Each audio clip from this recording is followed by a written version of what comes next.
So, now be quiet. We're live. We're live. Yeah. Careful what you're saying. Yeah. No Merry more Christmas, everybody. No more industry talk. Yeah. Hello, everybody. Yeah. Merry Christmas. No more politics. We're just here for comics. Come on in, folks. We see you. We see you out there. The chat's live, so don't be afraid to contribute. We're actually monetized over at the Indie Comics Network. So you can send us super chats if you're over there. I don't get that money, but you can go ahead and send it anyway. Until Nita breaks even, nobody gets paid. Nita gets paid first. Oh, whoever was there is gone now. So come on in, everybody. We see you. Comics by Night, folks. We're looking at Halo Jones, book 2 today. Should be fun. But first, somebody just got a package from adamandeve.com. Here we go. It came! It finally came! The big one.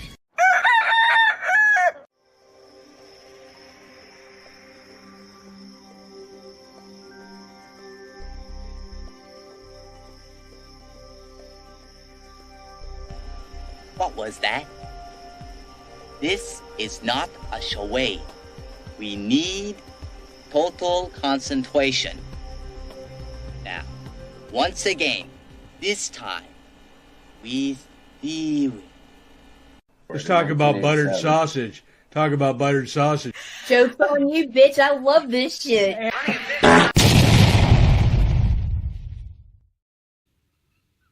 Come on in, folks. Come on in. Talking of big packages. You got a big package, did you? Yeah. I got this. Oh, and you got something in the mail, too. Yeah. I got a big package.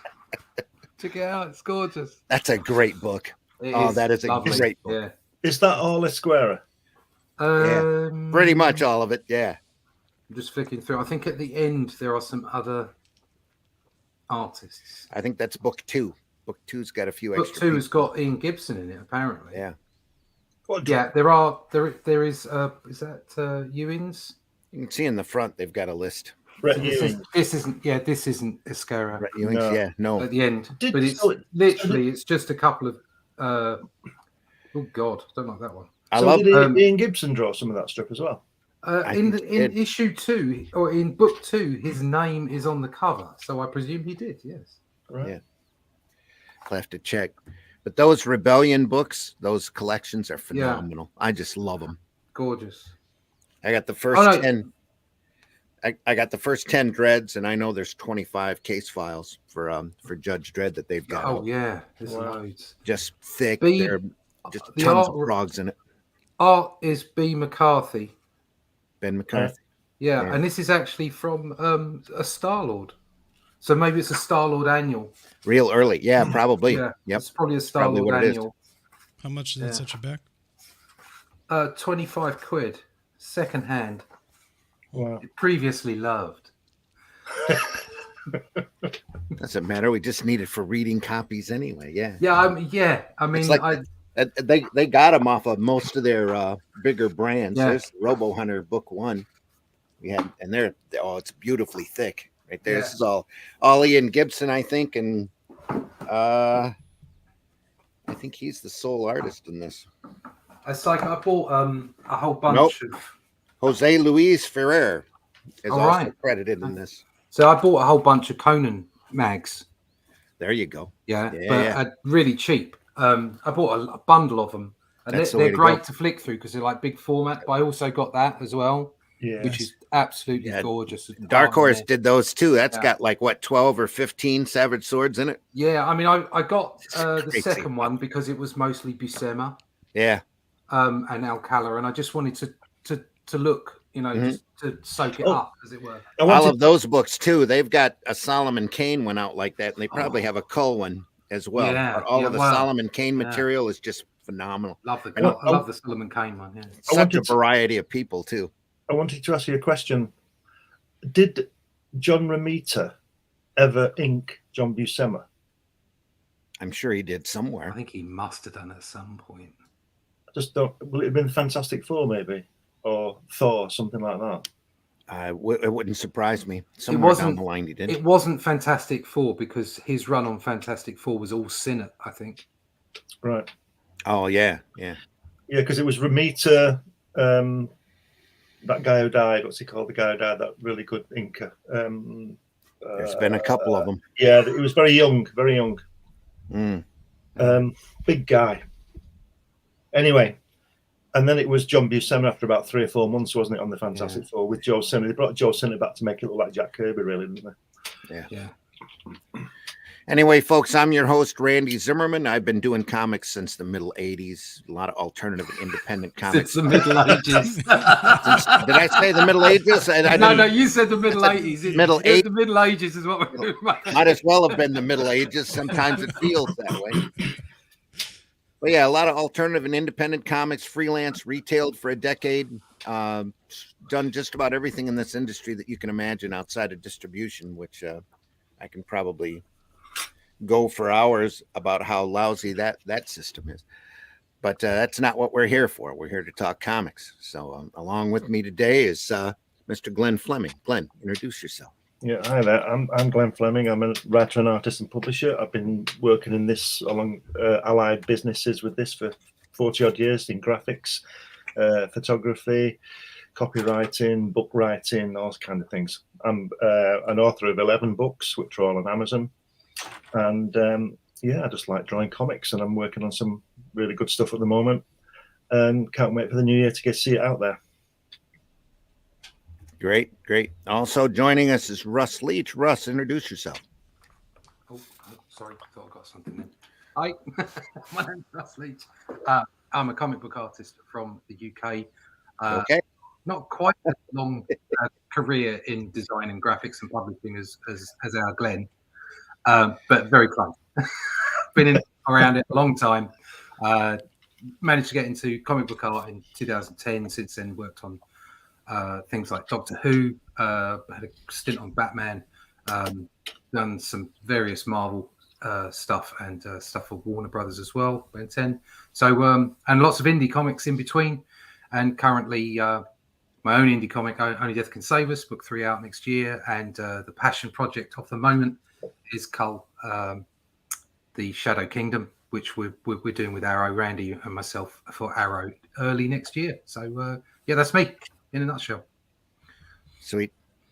Also joining us and feeling the season is Hal. No, whiskey. Introduce yourself. It's vodka.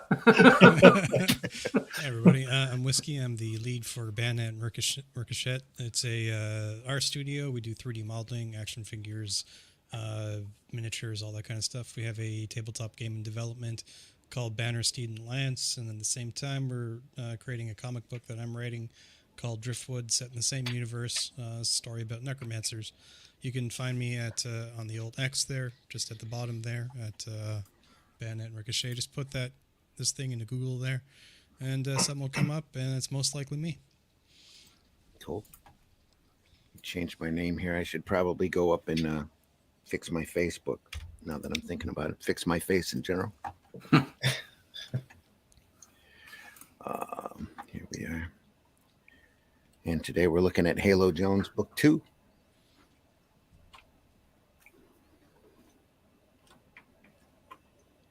Hope you like circles.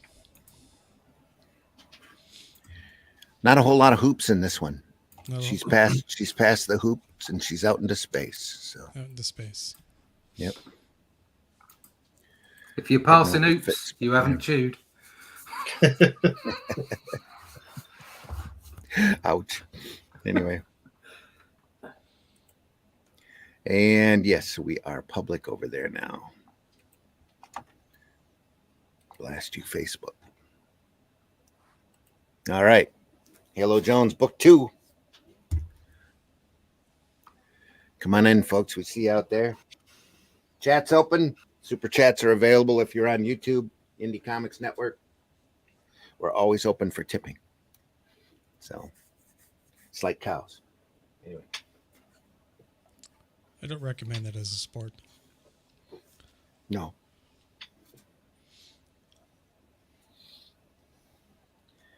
Book 2, we did book 1 last week, celebrating the fantastic artwork of one Ian Gibson. This book is written by Alan Moore. Only 2 books in the series. Halo and her mechanical dog, Toby. Look at that. A little bit of pencil work. A little bit of pencil work this morning. Fantastic. I was thinking about scanning that and maybe inking it and seeing how it looked. Yeah. Just to do it. Why not? It's great stuff.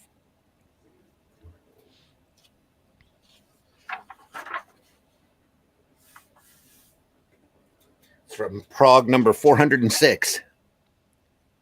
Yeah, there she is with the Toya Wilcox haircut again. Mm-hmm. Fantastic. A very subtle shading on the forehead there with the lines. Is, Yeah. it's super nice. Yep. Let me see if I can hit a light here. Is that better? Yep, that's it. All right. Not playing with it anymore. So here we go. Ballad of Halo Jones, folks. Ian Gibson discovers Zipatone, I see. How many episodes was this supposed to be? Was it 5? I thought it was 3 books. I don't know. So they just didn't do wasn't the last one going to be of her when she was 70 years old? I'm not sure. This story here takes place way in the future. Yeah. I'm sure I read that the last episode, however many episodes there were, was going to be as Halo as an old lady. But I know. Anyway, it's not I gonna know happen she ends up having a big history. According to this, the epilogue here is from a university professor, and he's talking about her legend. The professor had just spent 15 years writing a book about her, and had just released it. And apparently she turns out to be some big cosmic hero at the end of it, or in the midst of it. And she starts out, and I didn't realize the hoop here was part of Manhattan. I didn't catch that in the first book. Right. Manhattan in the future. They threw all of the poverty-stricken people up into one area, according to the professor there. Sounds about right, isn't it? Just to get them out of sight. Out of sight, out of mind. Yep. Serenopolis. All the unemployed. Kind of like Escape from New York, only with a gigantic hoop.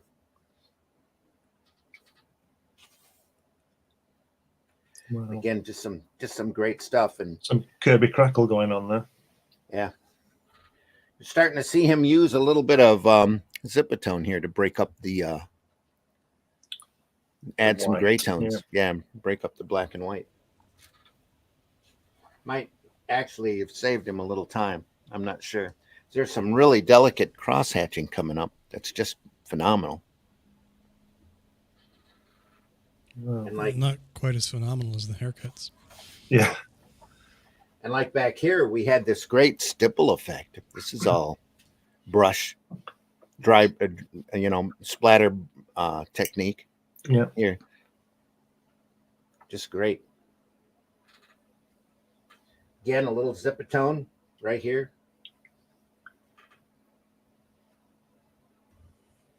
They're going through the history of book 1 to catch everybody up. Apparently, there was a little bit of time between 1 and 2. I mean, print-wise. Right. So the first, the prologue chapter on this is pretty much a catch-up on book 1, pointing out who all the main characters were, getting you ready for the book 2 story. Yeah, one of the things I like about Ian Gibson's work is, I think we discussed this last week when we said that he's like Mobius. He creates an entire, I hate the word universe. All the hairstyles, all the clothes, all the machinery. Yeah, he creates a world, and a lot of people don't do that. Mm-hmm. Bit of a clash on the Zipatone there, isn't there? On that. This is yeah. This is giving me big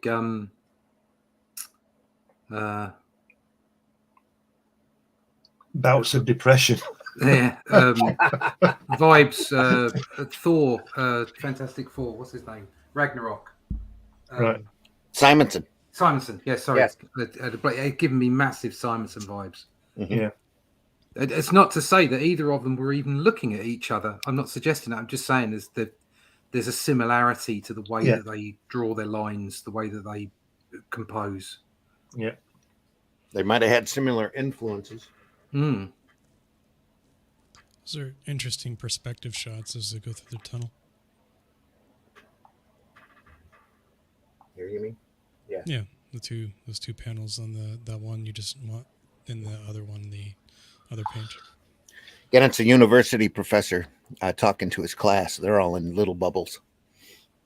Like you would be. Of course.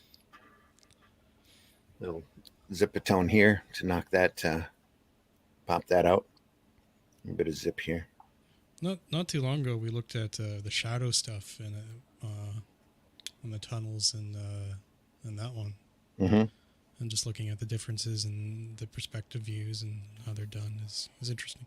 Well, I found my Starstruck graphic novel the other day too. That's all William Kaluta. We'll have to take a look at that here soon. That's some bizarre stuff. Really sweet though. Very stylistic. Or was it the shadow? No, it was yeah, it was a shadow. There's a ship. And she gets a job on a ship and takes off and starts exploring the stars. I'd have had to put some stars in there. maybe that's hyperspace. Yeah. Okay. I'm just giving him the benefit of the doubt, mate. Yeah. I'm not saying it's wrong. I'm just saying that I would have put stars in there. There's a few little dots, not a lot. Yeah. Yeah. It's very nice though. This is in places a little bit looser than the first book. It is, yeah. I was thinking exactly the opposite. I thought he was his style is really coming through here, but he's a little tighter than what he was from the first book. There's so much more detail going on. I'm just talking about, I mean, if you look at the way that she's stood there, that's not as good as his. When I say tight, I don't mean literally the brush strokes. I mean, it's almost like he's maybe rushing a bit in places. Oh, yeah, maybe that might explain the zip use, Yeah. Getting those deadlines. And here, this full body shot here, I thought was really sweet. And she's complaining. She's complaining that she's having to wear the uniform of like a waitress, but it's not the uniform itself. It's the fact she's walking around barefoot. Mm-mm. And they don't do that where she's from. They don't show off their feet. We got some comments, or a comment. Yes, we do. Aria Blackness in the house. More Halo Jones. Nice. Thank you. Lucky da. Glad you're here. It's all the rest of the Halo Jones, actually, that exists. So. Never got to be a book 3. So there you go. This looks more. This spread just looks tighter. Mm-hmm. Maybe it was just that one panel. I don't know. Maybe he had a bad day. No, could be he's on a deadline. This is all zip back here.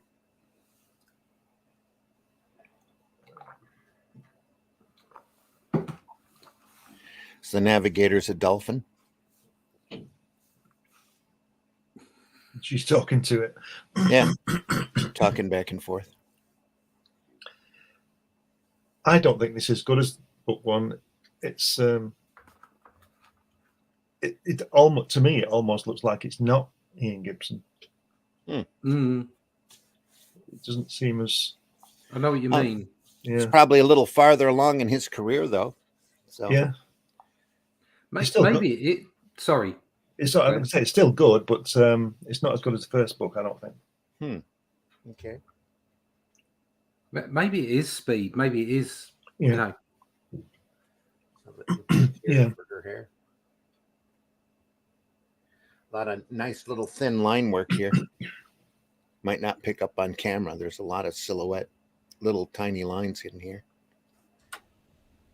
How far apart were the books made? Anybody know? I am not sure. Let me check. It ran in the comic first, didn't it? In 2000 AD first, and it was collected as a book. So it wasn't produced as a book, was it? It was just a weekly strip that was put into a book later. So I can remember it coming out, but I can't remember any gap between book 1 and book 2 as a run in the comic. That doesn't mean it didn't happen. I don't remember that. We're in 5-page chapters on here, so this is the first chapter after the prologue. The strip was introduced in Prague 376. What was that, about 84 or something? So there was a good 20 weeks. What would that be? About 5 months? Yeah, 5 months. Yeah. So there was 5 months between the start of the second part, in which case he would be producing it, wouldn't he? There's the 84, yeah. So, right. Look how, I mean, there's just something different about it. Yeah. Thinner brush, maybe? Yeah, maybe, because that's quite strong, isn't it?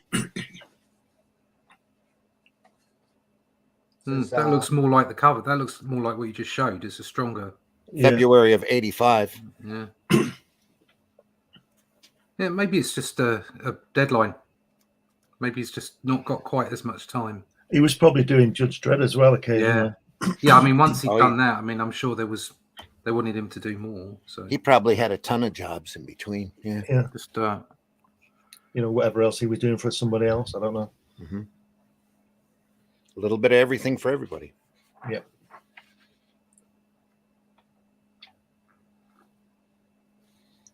See that bottom panel there with the spaceships coming away? It doesn't look like it's fully rendered to me. From his especially when you compare it to the cover on the right hand side, or exactly. Yeah, that's the pin up or something. Yeah, he spent some time on that one, hasn't he? Yes, he did. This is all thin line work and hatch work. This is all line work back here. Look at that. No gray sheet or anything. It's beautiful work. What's that? It's the navigator.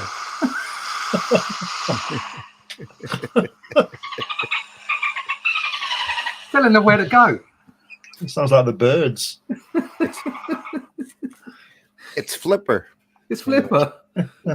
What's that, Flipper? What'd you say? Oh, no, I can't understand a thing you're saying. Here, have a fish. Oh, Flipper. No, you're not familiar. Flipper was a Flipper. TV show for many years. Yeah, it was Skippy in the water. It was Lassie in the water. Yeah, except Skippy could actually speak kangaroo. Flipper, you're not got a chance. Flipper was a great show. Classic. A lot of those old shows just amazingly stand up. There's a big there's a number now of cable channels that play those old shows. I didn't appreciate them do when quite I was younger, but older I get, I'm like, wow, it's fantastic. It's pretty funny. Got to compare to these days. Yeah, there you go. I watched about 10 minutes of Beverly Hillbillies and I was laughing out loud. I'm like going, I don't remember this being this funny, but holy crap, maybe I should sit and watch them. Me and Ellen's watched 10 minutes of The Addams Family, and it was the funniest thing we'd ever seen. There you go. I don't find the Benny Hill show particularly funny, and like there's a lot of it, with the scantily clad women running around and all that. But there was what I just happened to catch one the other day. While I was waiting for something else, I was just flicking, and it was a scene. It was like a whole sort of sketch about spies, and there was a little bit of like physical humor in it, like timing and stuff. But there was nothing sort of sexy about it at all. It was just really well written. I didn't realize just how funny he could be. Yeah. And it was really good. Well, I found myself laughing out loud, which is not something you do often. So. I think with Benny Hill, he has a reputation, doesn't he? So yeah, he does. I mean, I can remember it when I was a kid, looking at it, going, "Bloody hell!" Yeah. Woohoo! Yeah. You can keep this on if you like. When's Benny Hill on, Dad? When's Benny Hill on, Dad? I don't know. Well, it's like Hee Haw has the same almost the same reputation. They had a lot of scantily clad, girls in Daisy Duke shorts and that kind of thing. I never remembered it for that. I just remembered the corn humor and the weird music. You go back and listen to it now, it's all just incredible classic stuff. I was just so surprised about the Very writing. watchable. It was just written really well. It was very funny, Yeah. And I was like, oh, I don't remember this from it. But mind you, what? I remember one Ben Hill. There was a great thing where it was some sort of medieval feast, and he was sitting down, and the girl was serving beer, and he said something sort of lewd to her, and she said, "I've never been so insulted in all my life." And he said, "You must have been." Oh, I know what it was. He was a lavatory attendant or something. He was like supposed to be James Bond, but he was some kind of plumbing thing. And he was all posh, and they sent him out to Istanbul or something. It was very, very funny. Very funny. I always end up in Istanbul, don't we? Yeah. Morning, William. How you doing? Hi, Glad you're here, man. Anyway. Halo Jones, book 2. Those backgrounds are a bit lighter. Yeah. And those first 3 panels. I just wish you'd done on the a double. left there. I wish you'd done a double-page spread of Right the spaceship, just the spaceship. It's great. Yeah, it's organic. It's like Alien. It's moving, isn't it? what a great design. Yeah, Somewhat Loch crazy. Ness monster-esque. yeah, Yeah, very yeah, much so. yeah. Or pterodactyl looking. Yeah. A lot of thin line work here. Nothing's really solid except the main characters there. Who's the guy on Fund My Comic? Gary. Can't remember Martin? his last name. Gary Martin. The Inca. Gary Martin. Gary Martin. Yeah. I've bought his book. It's fantastic. Mhm. I'm really looking forward to that turning up. But I was on a panel with him the other day at Devil Flyer, and he showed a piece of work he's just finished, and it was the recreation of Bernie Wrightson's Frankenstein, where he's got him by the shirt collars in the laboratory. Yeah. Oh my God. Yeah. How good is that? I mean, it's just amazing that he's reproduced that. Yeah. Absolutely stunning. Brilliant, Yeah. brilliant work. I like when he was on the Fun My Comic panel, and he just talking about the colorist, and just takes them all down a peg and just Yeah. He's so much experience. Sorry. There you go.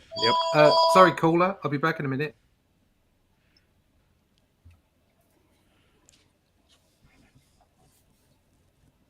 just takes the whole industry to task. You all suck. Yeah. It's rare to find a good colorist. It really is.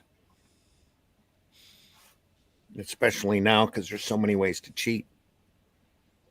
Do it quick, add a gray tone, whatever. Mhm. Little bit of Toby concentration here as he tears up a couple of guys. They tried to hijack the ship and take Halo as a hostage, and as soon as Toby finds out, he just barges in and eats him. Rends him limb to limb. Sorry about that. I just had Not a a call problem. asking me if we wanted gammon. No, I'll just have some turkey and some lamb for Christmas. Thank you very much. No gammon this year. Oh, the goose! Oh, the goose! I'm not familiar with the term. Oh, the goose! No, gammon. Gammon. Gammon's like ham.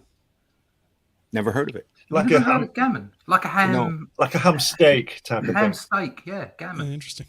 No, I've Right. never. Have you ever heard the term whiskey? No, I never not thought at that all. was just a British thing. Oh. Gammon. Wow.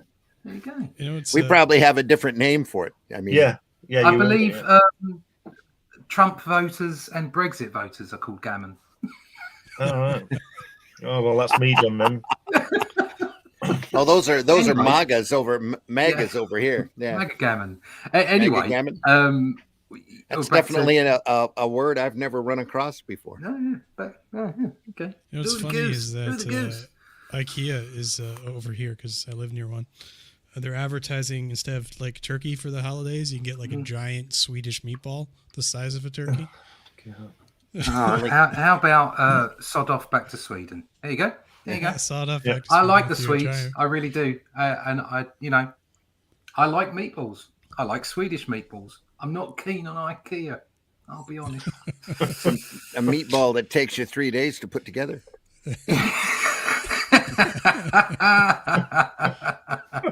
I need an instruction manual for the meatball. Meatball. Where does this screw go? I'll give you an idea. Yeah, Gary was fantastic, and he's always got a story about it. The thing that's great about Gary is he's almost that connection. It's a bit like you, Randy, and also when I speak to Tim Quinn, there's this real connection back to sort of like the Bronze Age. You know what I mean? That's because of how old we are. You've met a lot of these people. You know, you've met a lot of the people that we idolize. Yeah. Okay, and actually interacted with them, and then you come up with a story. Tim comes up with amazing stories, and Gary comes up with these stories. And, I just happened to be in the office with this, that, and you're like, oh my god, you've actually worked with these people, you know, and finding out that, like, oh yeah, a piece of this classic artwork just happened to flash across my desk, you know, like, wow. But he tells great stories, and he's so talented, such an ability. But yeah, I'm with you there, Whiskey. He took colorists down a peg or two. It's quite funny. Yeah. This is more like it, although there's little hints here and there where you can see it's slightly loose. So for those bricks, where he's come through the wall, not good, are they? Yeah. So if you actually look at the main body of it, quick lines, like up in the top panel, first panel of the right hand page, how strong that is. Yeah, those blacks are spotted so well, and all the rest of it, and then you get that panel down there where he's just flicked it in. I wonder if somebody else has done that panel, that brick later. I was about to say, I wonder if he's got a background artist or not. I don't know. Or maybe he's sent the work into the office and they put it on. Maybe. Somebody, it could be he's set up a personal deadline for himself and he just knocked it out.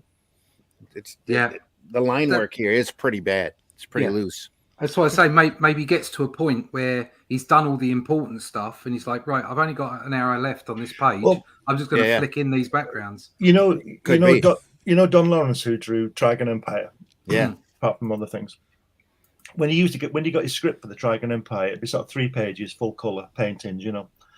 And he had a script and it was describing each panel, so he knew how many panels he had to draw. And he used to write down how long it would take him to draw it. So he'd spend 15 minutes on this one and 25 on this. And so maybe in doing the same, and maybe he didn't give himself enough time to do these bricks and he just did that. I don't know. I've tried hard to give myself timings like that, and I just can't do it. I can't do it. I can give myself a broad scope of roughly how, you know, like a page a day or 2 pages a day or whatever. Yeah. And dependent on the style you're going for. So, you know, the stuff that I'm doing with Shadow Kingdom at the moment has taken me longer on pencils than it would have done. Mm-hmm. Inking is not so bad because I'm following the pencils. So even though it's more detailed, it's not quite as time consuming as you'd expect. But other than that, you can only give yourself broad times. The idea that you could split that up, and even then the broad times, it depends what's on the page. Mm-hmm. Yep.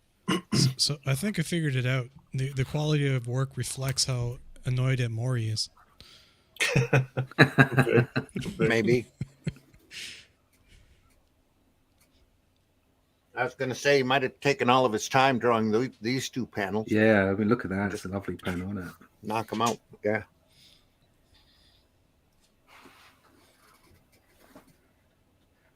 Aye. It's like Alien, isn't it, that dog, when it's on that guy at the end there? Yeah. Wrapped all around, tearing him apart. Just not taking it.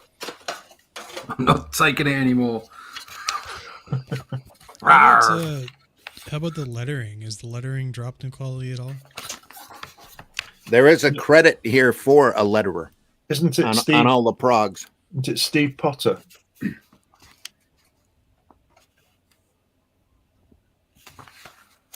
Yes, it is. Yeah. Yes. Yeah. He's a good letterer. Thought you were gonna tell us that was one of your non-diplomes. No. look at no, my lettering's not as good as that.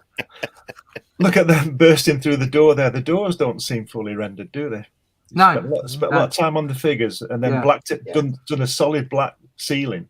Yep. Well, that's what I'm wondering. Just that's why I picked it out right at the start. The backgrounds just aren't what they were in the first book. Yeah.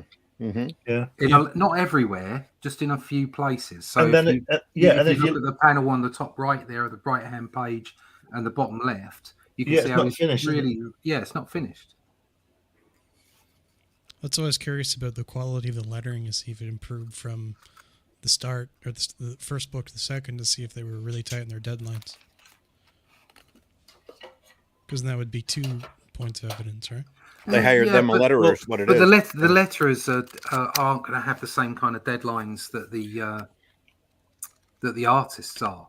The letterers are used to being the bum end of everything. Yeah, they're used to doing it in. And also, time. On original artwork on 2000 AD, you'll see that the word balloons are stuck on. Yeah, they are. Well, yeah. You know what?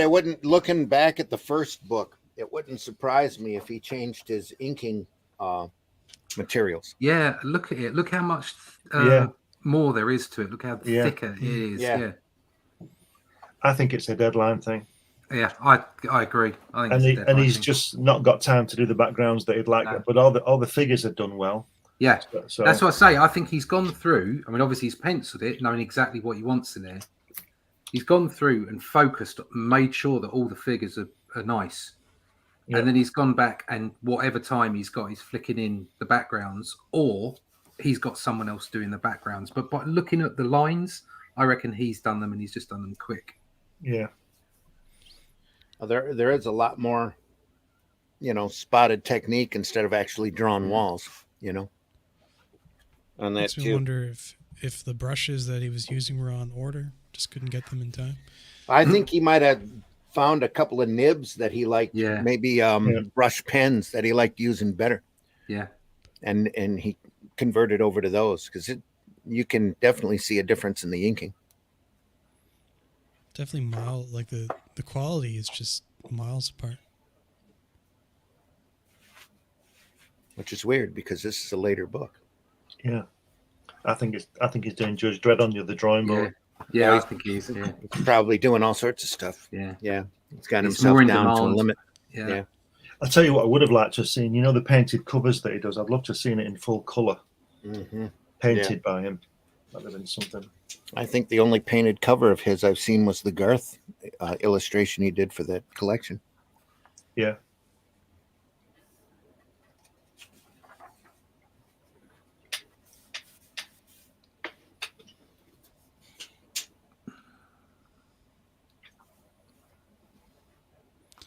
I want a character to look like a radish. Yeah, radish boy. He said he was a girl a couple of times. I think the character's gender swaps all the time. Yeah, I'm just reading that. I remember I started off as a girl. That much I'm certain of. Or maybe I started off as a boy. Ahead of its time. But on the lettering, same letterer on the first book as this one. So Steve Potter, credited for that too. And maybe the letterer just got better in the 5 or 6 months. Yeah, the more you do, the better you get. So. Yep. What year was this released? 84. Is that 85? 85. Okay. This is 85. So it's probably done at the latter part of 84. Because 2000 won't run a story until it's all in house. Next Generation Star Trek, that came in 85, didn't it? Somewhere in there, yeah. 89, I think. Yeah, it was late 80s, I thought. I was 87. Yeah, I had 86 in my head, but I can't remember. Late 80s anyway. Late 80s. Yeah. Sometime back then. Back when we were all beautiful. Yeah. when your knees didn't hurt and stuff. Yeah. Joints weren't as creaky. Yeah. Not quite. And you thought, I've got a lot of time left. Got a long time left. And now we've all had more than we've got. Oh no, I'm still kicking head height. I'm fine. I'm only middle-aged. Yeah. 50 is the new 40. That's what I heard. Yes, it might be 60. 60 is the new 40. I'm 87 then. Yeah. 60 is the new 40 because that's still ahead of me. I'm happy about that. Yeah.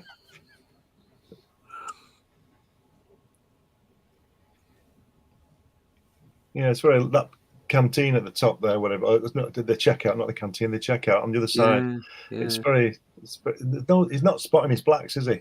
Apart from the main piece. Yeah, he's absolutely knocking everything else back. Here as well. Yeah. Yeah.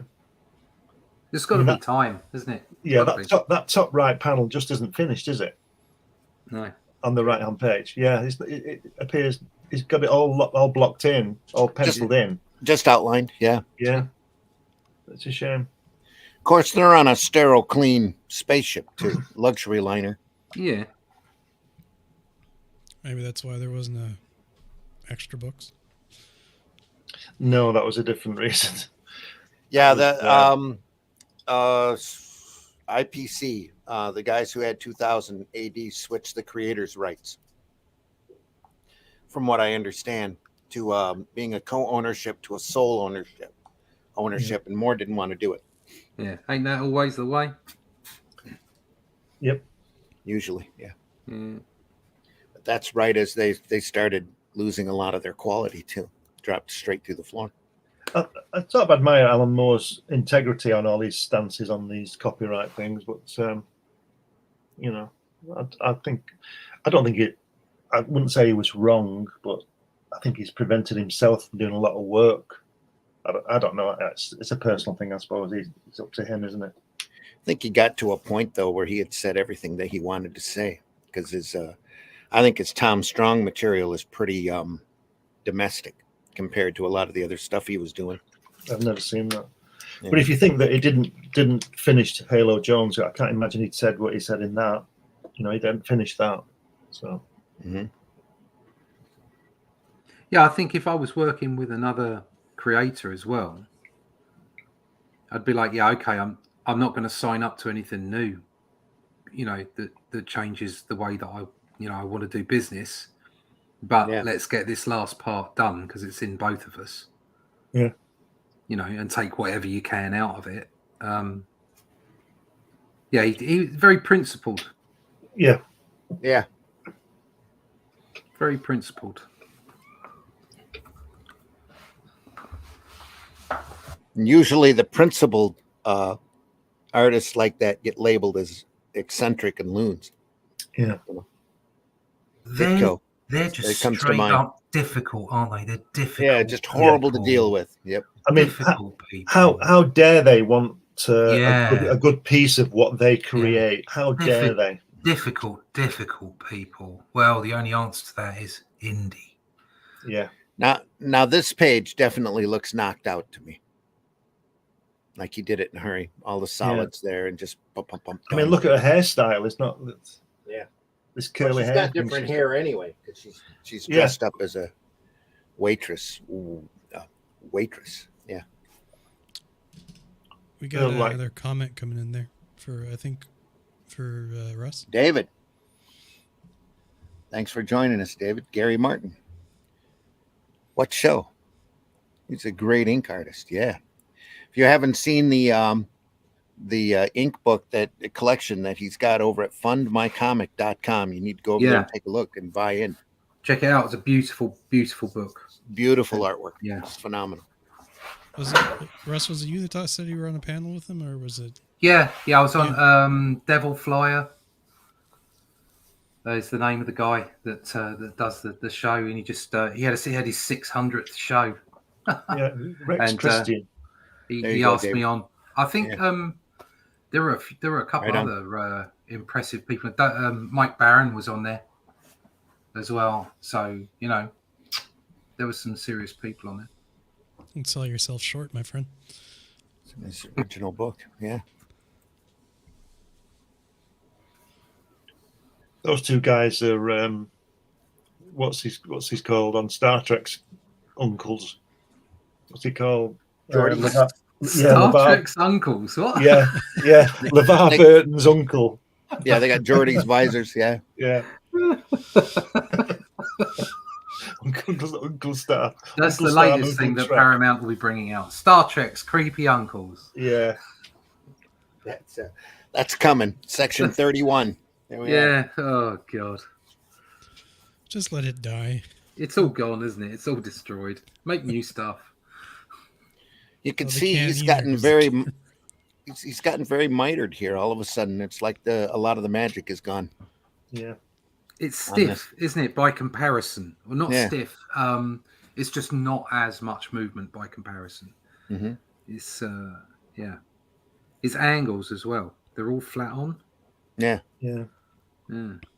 Yeah, I think it's got to be down to time because he's such a talented artist. I think he's just knocking it out. Yeah. That hairstyle is horrible, isn't it? Double flyer. Cool. Yeah. It is what that, in particular, the first panel of the right-hand page. It reminds me of something. You guys won't understand this reference, but it's an old reference, but it checks out. It reminds me something, Glenn, that maybe Russ Abbott would do.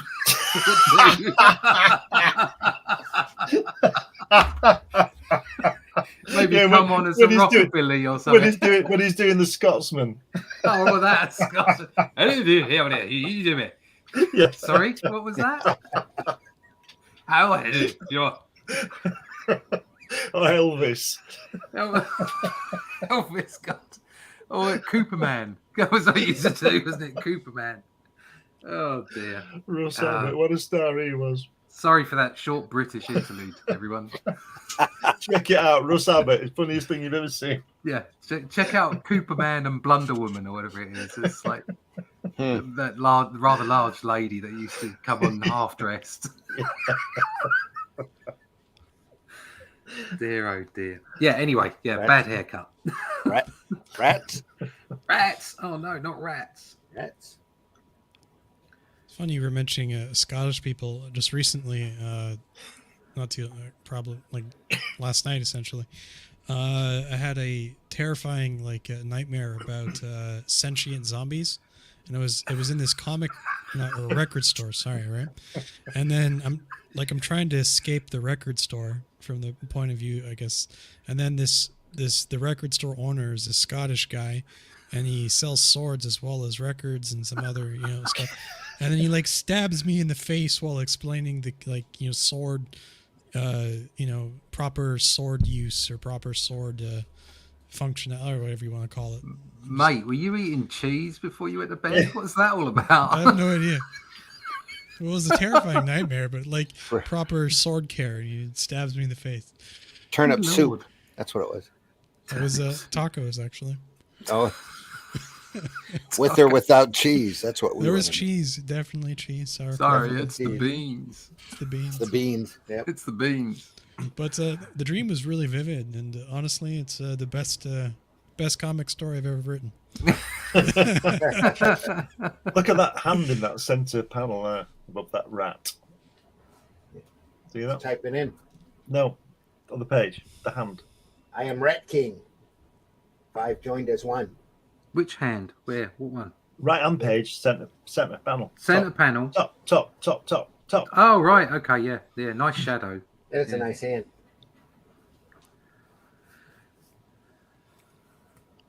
That's great.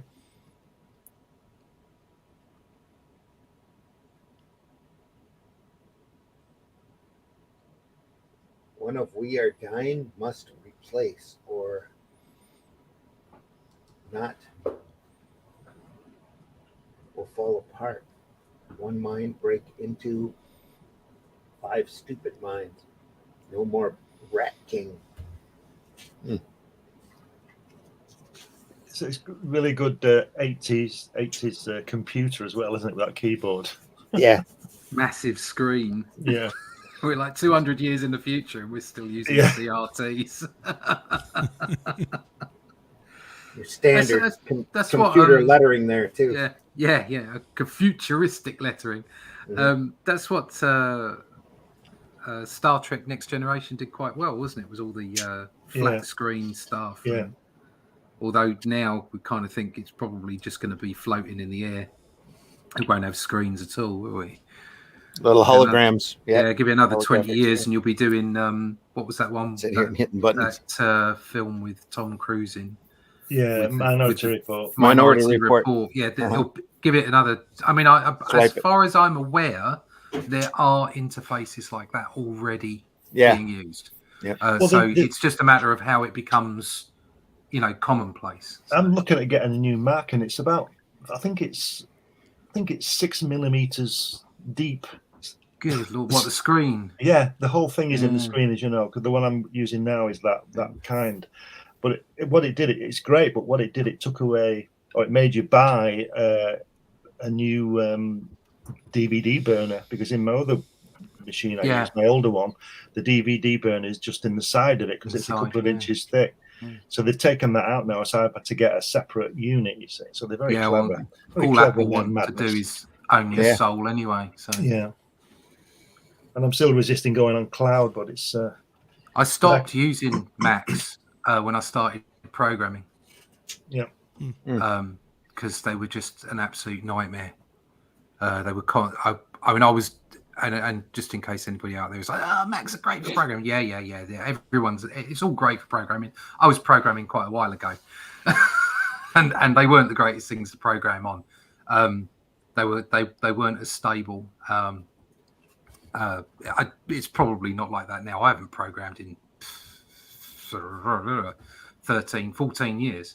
So apart from a bit of PHP, that's it. But that's when I stopped. Although obviously, early on publishing, that was all we used, was just Macintosh constantly, because PCs just couldn't. They weren't very good at type. Nowadays, back on this, I wonder if he did all those backgrounds freehand. Yeah, I think because he's definitely pressed for time. Yeah, and yet he still goes through and does this great mind work. It still take you a long time to do that, wouldn't it, as well? Yeah. So, crazy. Maybe just put on a good podcast or whatever and went to it. That's what it looks like. Back here. And then just quick brushes for that. Yeah. Randy, your mic's dropping in and out again. Yeah, I'm moving my head. Oh, okay. Always good to exercise. Pretty much.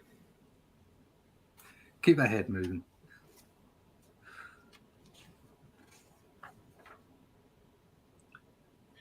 There's a little bit more static layouts here. The rats are great, though. What we've been going through. Yeah. What are they doing exactly? I don't Trying know. to take over the world. That's what all them lab rats do. Have you not read Hitchhiker's Guide to the Galaxy? I have. What are we going to do today, Brain? Well, they all take over the world. Well, they all fall over and confuse the scientists, don't they? Dead of myxomatosis, so they'll commit suicide just to have a laugh. Yeah, that wasn't there a... I don't know if it was rats or mice. They created a utopia. Created a utopia for mice, and it ended up there being a population explosion because of this utopia for mice, and then they ended up stopping having babies, and it this sort of vacuous nature it instilled itself in the population of mice, and then they started eating each other, and eventually they all died. So it's utopia is not a place you want to go. It's a bit like the Matrix film where they said, oh yeah, we made a few matrices and they were perfect worlds, but humans didn't like it because it wasn't perfect. So, yeah. I can't remember the name of the experiment, but it's... Anytime humans get involved, it goes wrong. Yeah. If you look up Mouse Utopia experiment, you probably find out more about it.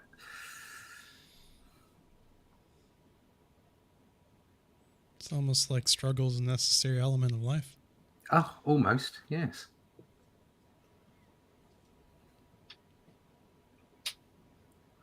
Are these mice, are they putting all their tails together to become a hive mind? They are a hive mind. Is that what's going on? Right. Yeah. Because here at the end, Moore makes a statement about feminism. Yeah. It says, hey, I just realized I have to trust a bunch of rats And this other girl says, huh, you've been a woman for 18 years and you only just realized that?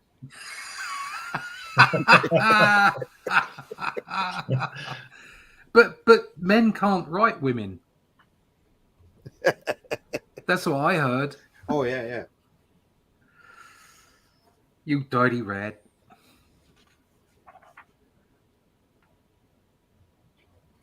Oh, those backgrounds are better now. Might have had more time. They're loosening off again on the right-hand side. But layouts are a lot more static here, too. Back to what it used to look like instead of just a straightforward grid pattern. And she's got a proper haircut back. Yes. Look, that stupid Cooper man had a haircut. Yeah. Maybe it was a guest artist or a student working on it? Or... No. That was her waitress outfit. She's out of that here now. Pardon me. The brushes finally came in. Obviously, the other hair was a wig. So. Not a good one. No.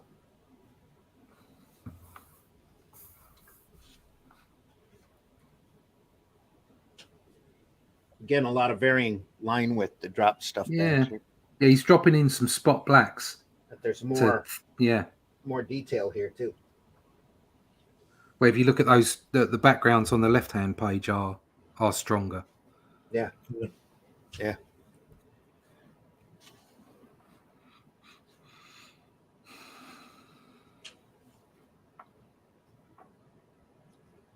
What's that effect on the top left there? What's going on there? That girl in the doorway. Stipple. Right. It's all brush. Stipple work. Splatter. Probably a little bit of masking and some flicking of that toothbrush and ink. Nice pattern. And that when the dog's got the guy up against the wall, it looks over inked, doesn't it? Yeah. Very heavy. He's supposed to be dark and menacing anyway there.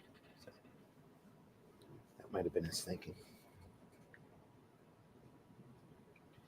Beautiful cross hatching here for the material on her jacket. Oh, look, she's smiling. Never seen her smile before. Nice here, yeah. It's a bit creepy. Yeah. That's odd.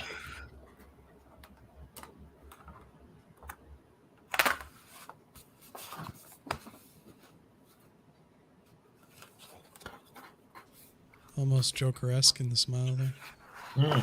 It's a kind of a sinister memory. She's remembering back to when her girlfriend dropped the Zenade. That's what it says. Rodus, I remember when Rodus dropped her Zenade.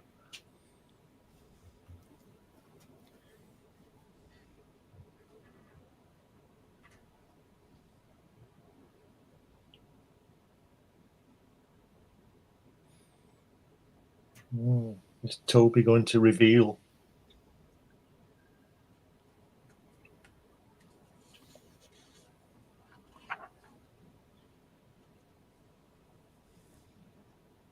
Wow. He did it all for love. Yeah. Oh, it was Toby. Oh, I did it all for love. Toby or not Toby? So are you suggesting here that he killed the people or the girl or he killed her friend on the loop thing. Oh, okay. The one that came into the apartment and saw she was splattered all over the apartment. Yeah, that's what I said. That's what I said. I said at the time, I said it was him. He done it. And you went, no, don't be silly, Russ. He didn't do it. No, we were just trying to not give a spoiler. Oh, no. I was just guessing. I didn't know. I've never read this. Right. I'm very aware of Halo Jones and the art, and obviously Ian Gibson on Judge Dredd, but I never actually read Halo Jones. I don't remember forming an opinion on it. So much more time and detail here on this page. Yeah, yeah. Is that Tom Selleck on that panel there on the middle panel? Can you see it? Could be. Yeah. Nice moustache. Love the tash.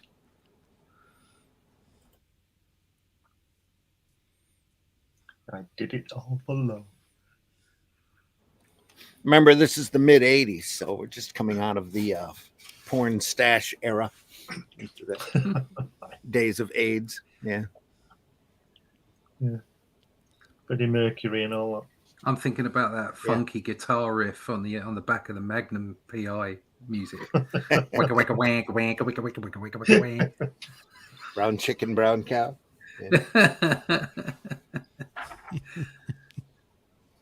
Yeah, this work is so much better.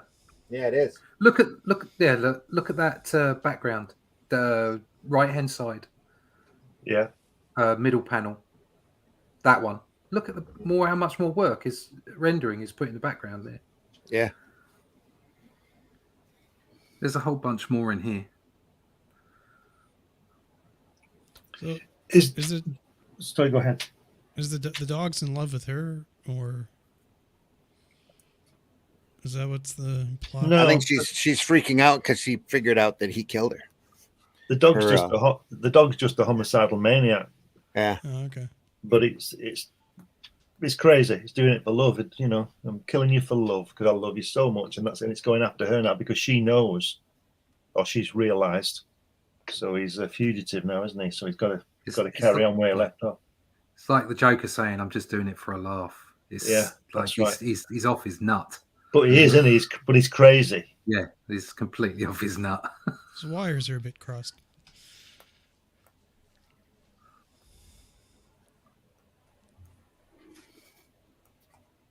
When those ears go up, you can see Anubis in that, can't you? Yeah. Yeah. Yeah. Yeah.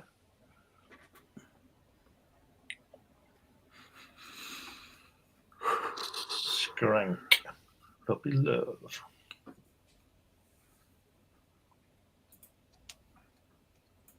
Wow.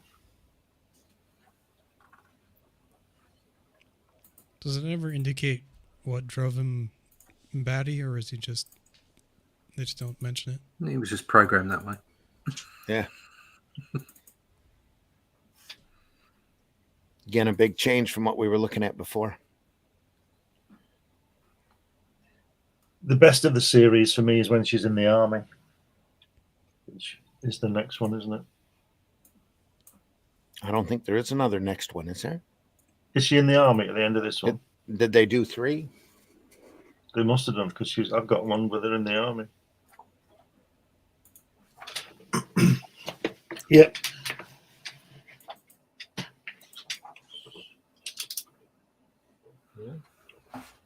We'll take a look here. We'll work our way to it.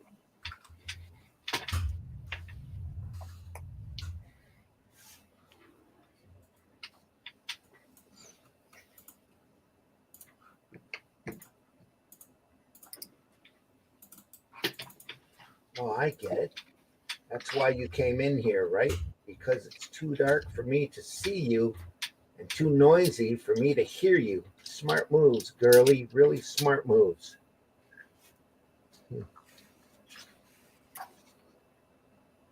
Oh, look at that. Hot digital dog. Wow. How much more rendering is going into this on that right-hand page? Yeah. Completely different from what we were looking at earlier. Yeah. You've got like several episodes of what seems to be a little bit more rushed, and then suddenly it's back to what was in book 1. It's kicking it out. Yeah. Yeah. It's kind of Terminator-esque. It was of the time, wasn't it? And Sarah Connor's just around the corner. Like, what the hell? Yeah. Scrang. What a great name. Great sound effect. Scrang.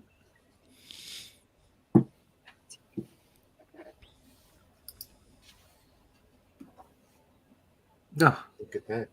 yeah. Beautiful.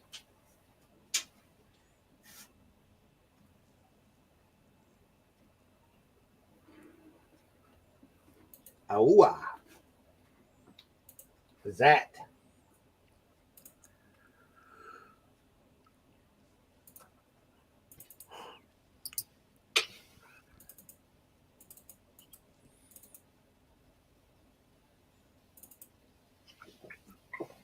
It's weird how like that, like the three differences in the thing. Like it's much better now than it was in the last thing, and then Yeah. Yeah. They take care of the problem by throwing Toby into the furnace. Where's the hot devil digital dog thing? Yeah.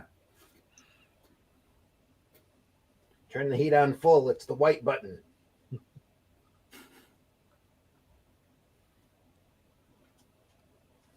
That's nice.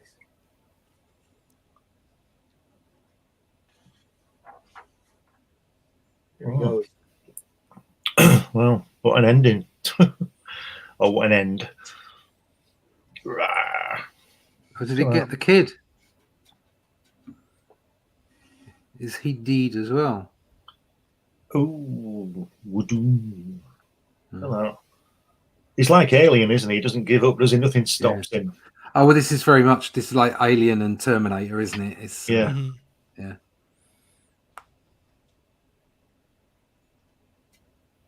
He died today.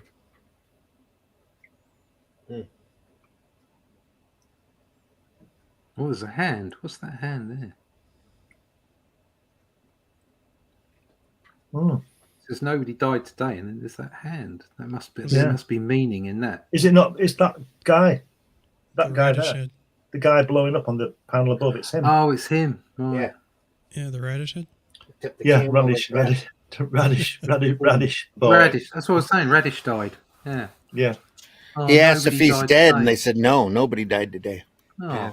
it's just been ignored and forgotten. It's just been. He just Oh. saved the world, and nobody Poor knows. old Radish.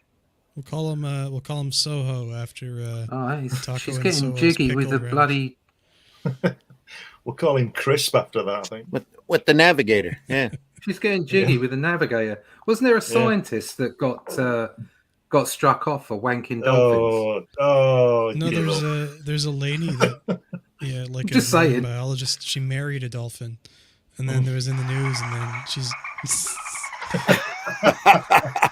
The funniest part is though she's like there's this whole He's ceremony. getting on.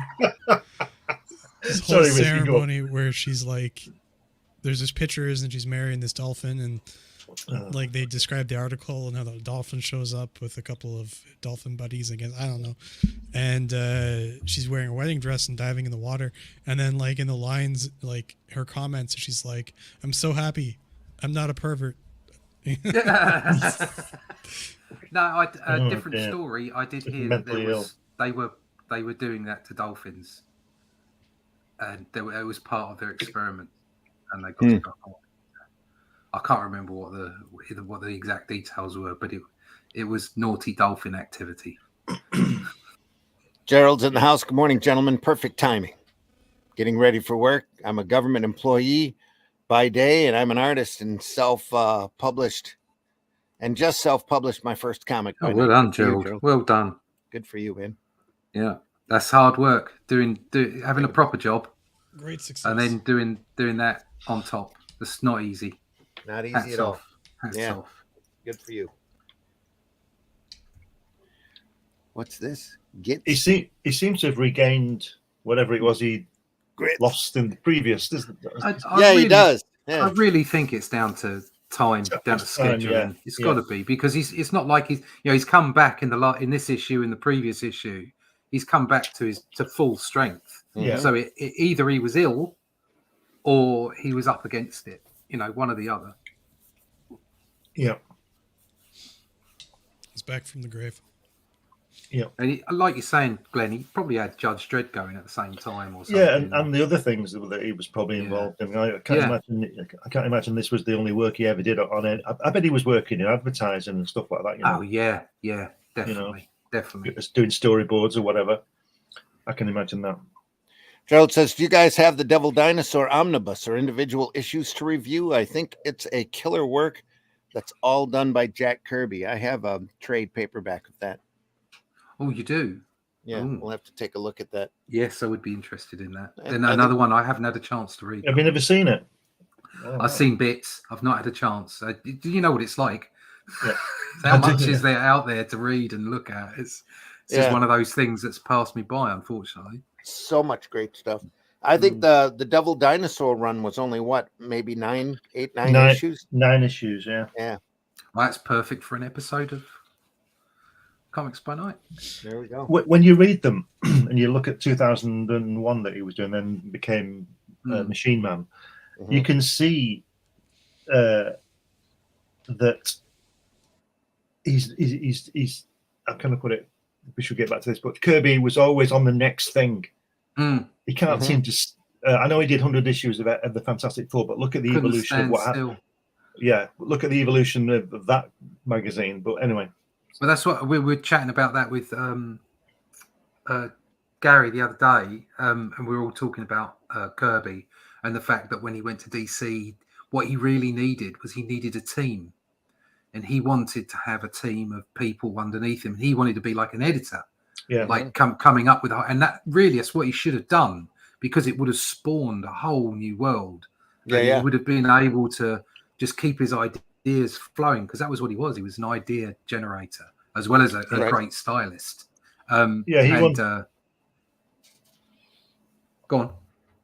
He wanted to create new titles, like you're saying, and pass them on to other teams. And be the editor of it all and bring it all together. And that was an opportunity lost, I feel. Well, from Jack's point of view, in the mid 60s, Stan Lee wanted him to come in house and do that, but he didn't want to. He wanted to be a freelancer. So, but if he'd have gone in house, so to speak, he wouldn't have had a problem with all the copyrights later. No, weird, isn't it? Co-on them with Stan Lee. So just shows you how the. But if he had done that, we wouldn't have had all that fantastic artwork. Exactly. So, I think that all ties back to Jack's association with Stan too. Yeah, because they were always at odds with one another. Yeah. Jack was working with Stan because he couldn't find work elsewhere. And he wanted to keep doing comics to feed his family, and instead of going out and trying to find an advertising gig or whatever, he put up with Stan and helped him create the Marvel Universe, pretty much. And it's there's a really good autobiography of Stan's life out there that's really fascinating, because he starts off as a snot-nosed brat kid, and they weren't afraid to point that out, working for his uncle. He ended up getting the job at Atlas by default because nobody else wanted it, and his uncle just gave it to him, gave him a room, and told him to print comics, And then at the end, he ends up building up this whole big empire and then leaving for Hollywood. And then in the end, he turns into such a sad, tragic character, and just abused by everybody around him. It's terrible. But it's really, I don't know the proper way to say it without getting into trouble. It's almost like karma in a way, A tragic comedy? There's a good movie there, a good tragedy in that. Somebody needs to do a proper documentary, because there's so much information out there that puts him on this really high pedestal. And he did a lot of great things. Don't get me wrong. He was right place, right time on a lot of stuff. But that autobiography, that book, was really kind of amazing. I think probably what gives him the adoration and the love is the way that he managed Marvel with the fans. He was always reaching out, the editorial pages, the fan letters, the way that he promoted. He really turned into a carnival barker. He made you feel part of it. And I think, you know, you've got fans of ages between, I don't know, probably between the ages of 35 and 65. Okay, that all remember Stan Lee in that way, that all remember Marvel Comics in that way. So it's really hard to get over that and see his faults and the things that he did badly. Okay, because you're emotionally connected to Marvel because of it's part of your childhood or part of your young adulthood, and you see Stan in that way, and that's why it's really difficult. I'm fully appreciative of the crap that Stan dealt out, and the fact that Jack Kirby got a really bum deal, and he was the powerhouse. But at the same time, I still can't get over that, you know, love for a estranged uncle that Stan Lee emoted in people because of the way he connected with people through the editorial through the promotion of Marvel, and that's kind of why, you know, I had my moment, you know, a couple of years back, really, where I realized the Marvel that I loved was dead, and it wasn't coming back. It was never coming back. For whether that's good or bad reasons, that's for everyone else to consider. But I know now that they're not there anymore, and the things that I wanted to do aren't there to do anymore. And it sent me on a different path. But you have that moment of almost loss, a moment of loss. But that's what he did. That's what he did so well. He connected with people emotionally, and Jack, like so many of us, obviously he's up there at the pinnacle of it all. But like so many of us are kind of like we kind of just want to sit here, create, and make pages. And marketing is so much more important. Put our imagination on paper. We just want to create stories, but you can, if you don't create stories and let people know you're creating them and get people connected, and that's you know, that's what Marvel, that's what Stan did so well, is that people were engaged. They engaged with the editorial, they engaged with the comics, and that's what I think the indie market is doing now, on a much smaller scale, on a per creator basis. But each one of those creators or those teams are engaging with people, and that's why they get followings. You know, you can love or hate some of those people out there on YouTube, okay, but they have followings. Their sales figures tell you that. And what they're doing is they're engaging with audiences. So you can like them or dislike them, but that's what they're doing, and you need to see that as a guide to how you can connect with people. You're saying Stan used to talk with his hands, didn't he? In like the videos and stuff. There was some gestures, nothing out of the ordinary, I don't think, was there? Just when he pointed at you and said, Excelsior. Yeah. I was just curious if he was Excelsior, kids. He had like a. I think a couple of interviews he's talked with his hands, and like similar to what I remember reading or watching a video about.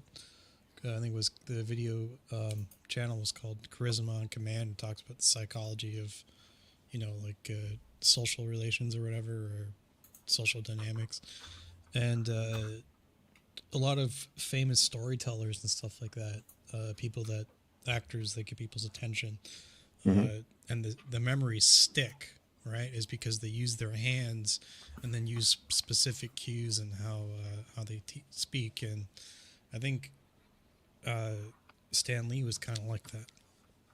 So it wasn't just the editorials. Interesting. More than likely, he did a lot of college tours, lectures, kind of thing. Although, to be honest, my connection with Stan Lee was all through the written word. And it was all through the comic books. I mean, I didn't see him until he was much older. So I don't know. I think it wasn't just about his oration abilities. It was literally his ability to connect with an audience. No, what I'm suggesting is the whole package, like not just editorial, but like all of it together that really makes up Stan Lee as a character. Oh yeah, I mean he was an impressive individual, definitely. Well, fandom wouldn't be here if he hadn't done those college tours and nurtured fandom the way that he did. You know, now he's responsible for a lot of advancement, as especially as far as fandom and interaction goes. Yeah, He's tall, very tall and lanky too, right? So he's medium height, pretty skinny. skinny. Okay. Yeah. Thanks. I've done it all on my book, writing, penciled, and painted the art. Oh, good for you, man. Good stuff. Made and prep print files, website, 4 extra long, or 4 trading cards so far, 2 figures, and I have a variant cover from George Pratt. Good for you. Very nice. Yep, typo, 4 trading cards. Yep, caught that. And Skip Edwards in the house. Hey, what's up, guys? What's the name of the book so we can look it up? Yeah, Gerald, tell us the name of the book so that we can take a look. Getting back to the artwork here, I just want to point out the beautiful feathering line work that's here in the background. Yeah, it's got just some beautiful. That's the work on the dolphin. Look at it. Takes time. Yeah, and on her legs, very nice. Mm-hmm. Very nice.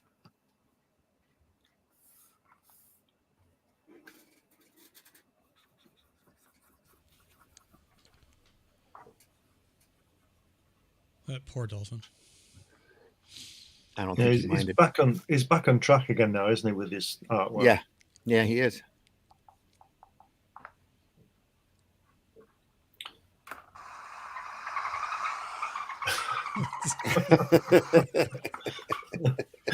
I think the dolphin's having fun. I don't know about you, but that's what that scientist said.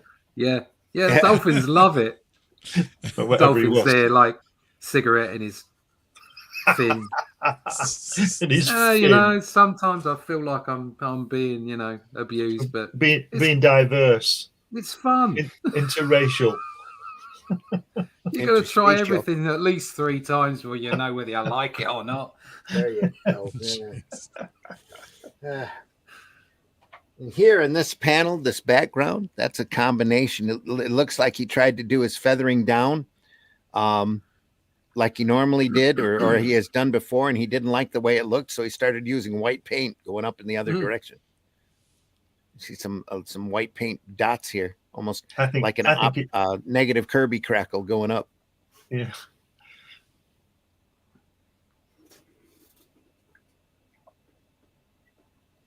Yeah, he's back on track again now, isn't he? And look at that center drawing of the right-hand page, where the third panel, where the side view, the side view over there, of Halo there. How good is that drawing? It's just fabulous, isn't it? Yeah. Those panel layouts at the end, where they're the rectangular and then the drop back, and then they're just interesting. In and out, fade in and out. Very good. It does very good women's hips, doesn't he? Yeah. He's probably studied them quite a bit. Yeah. Yep. I have. Every opportunity. Yeah. Every opportunity he had. Yeah. Yep. There we go. Camera way back here. Nice crowd.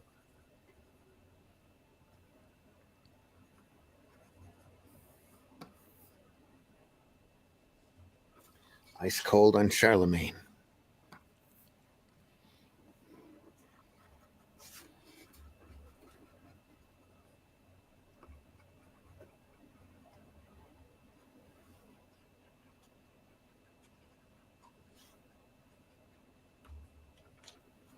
Just a little over there.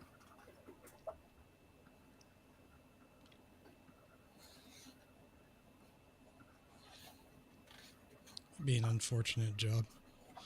We're sending you off to a nice planet. Yeah. Oh joy.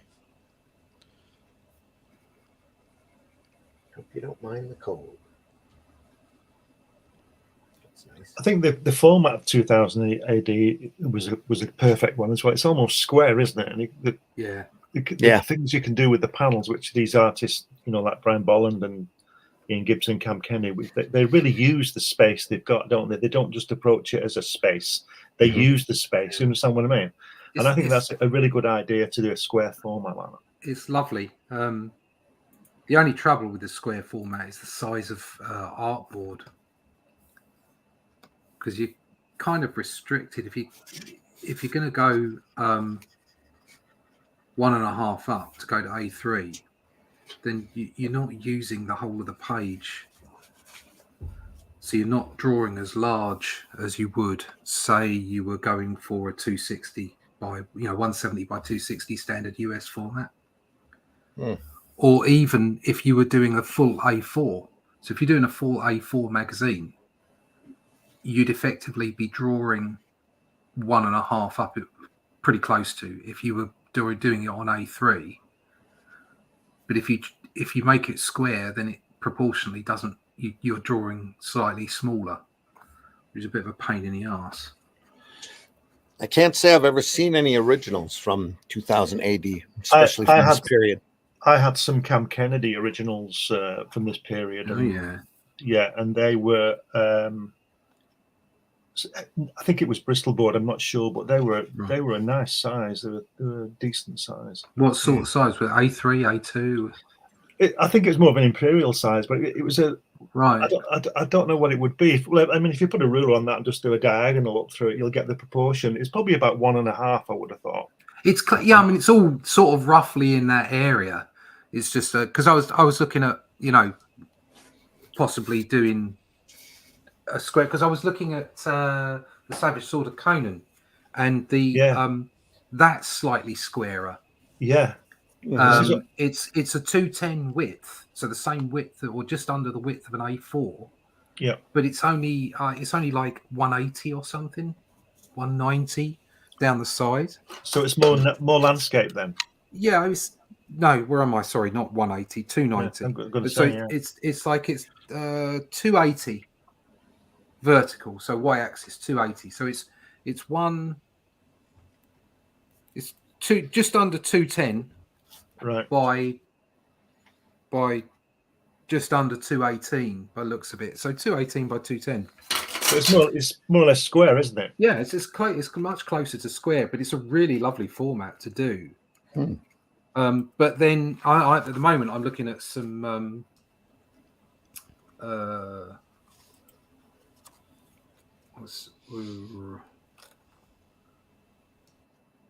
Gil Kane artwork on there. Yeah. Mm-hmm. And the lines are quite thick, so it's only you can't go up any higher than the artboard, because then it starts getting difficult to scan and what have you. Well, plus later on in his life, Gil kind of stuck with a brush pen that he liked a lot, that laid down a thick line.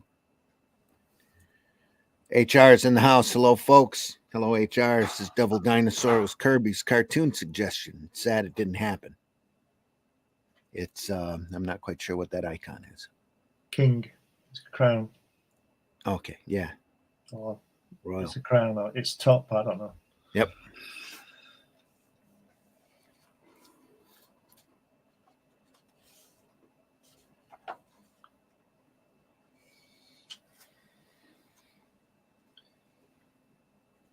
Are those tints, or is it just the screen? Cool, Gerald. We are back to all by hand. That beautiful feathering work here. Yeah. Up there, thick to thin. Actually, probably ink that thin to thick. Pressing down. Yeah. Dave's in the house. Hey, Dave. Hey, Dave. How's it going? Good to see you. Dave's there. This is cool, Gerald, HR.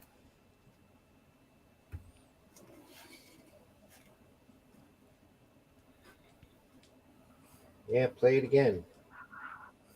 Play it again. You're so blitz glubbly.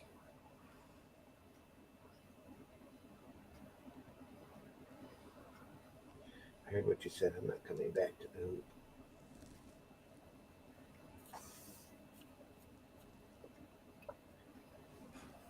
Yeah, there's a third book. It's that when she goes in the army. Okay. I don't think Titan ever collected that, did they? Yeah, they did. Yeah, that's when I did the Halo Jones article in Comics Unlimited. I used a lot of artwork from that. Oh, okay. I'm gonna have to dig that up then. Yeah, it's got to be around somewhere. I was just trying to find it, but I can't find it to show you.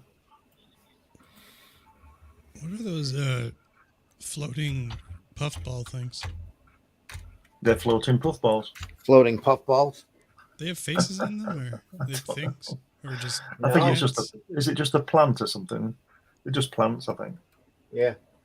Look like Just they have floating eyes puffballs. almost. Yeah. Yeah, Let's see what Amazon's got under Halo Jones here. blow that up. See if we can see.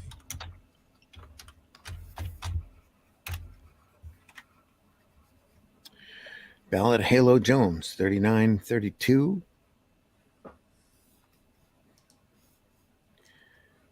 Oh, just kicked out in January. See how many pages that is. Full color omnibus edition. Wow. Somebody went through and colored it. What's the color look like? It'll be computer color, won't it? Yeah. Actually, the cover looks pretty interesting. Yeah. Oh, yeah, it's all computer color. Yeah, you can see it. Beautifully done, though. It's not bad. Let's see how many pages it is. Is this the complete 3 books then? 240 pages. Yeah. Just come out in January How much is last that? year. Is it an Ian Gibson cover? Does look like it. I know he's not been well. He's obviously died now, but he wasn't well. But he might have done a new cover for it. Let me show this off here so folks can see it. There.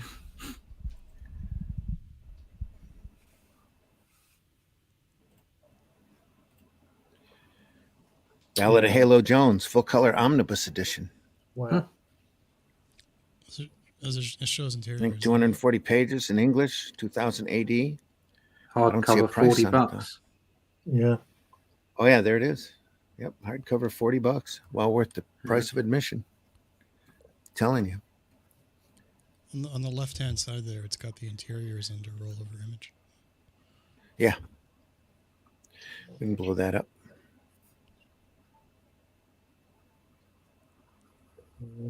It's so different. Definitely digital, but some of it almost has a color pencil look to it.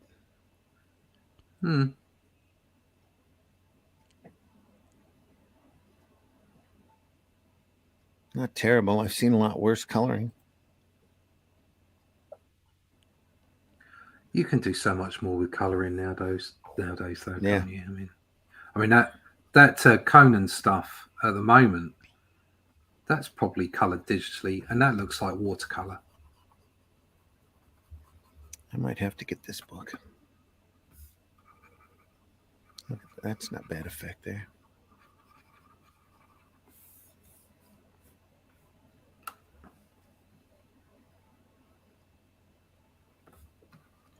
Looks a little blurry there on the lettering. It looks very muddy to me. Yeah.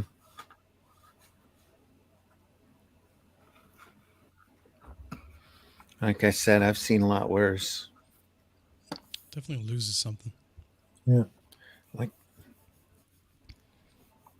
wouldn't it be great if they put 2 versions out, a colour one and a black and white one?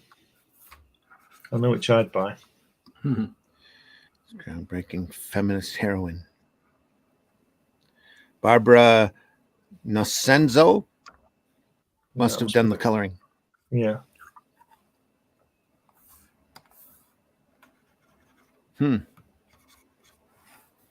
Interesting. Well, let's hope Ian got a check for it. Yeah, Yeah. I doubt it. Yeah. I don't know. They were still under co-ownership on this, so they had to Were they? get clearances. I'm surprised Let Alan me Moore old allowed it card to anyway. come out then. So I don't know. Yeah, there's definitely a book 3. It's the best one, I think. It's got the she's in the army in it. Okay. I was just trying to find it, but I can't. It's not on the shelf. I don't know where it is. Anything Titan did, though, they did incredibly well. Their reprint books are amazing. Always loved them. I didn't realize that there was a third one, though.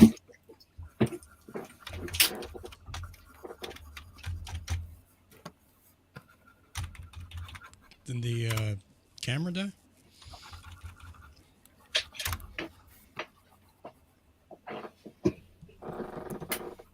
Camera died. What?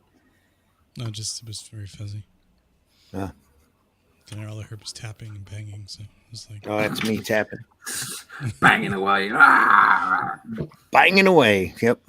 time-honored tradition of fixing electronics. Smack it With a hammer. They did another paperback book for $10. Who printed that? Shipped by Amazon. I don't see who printed it. At 2018.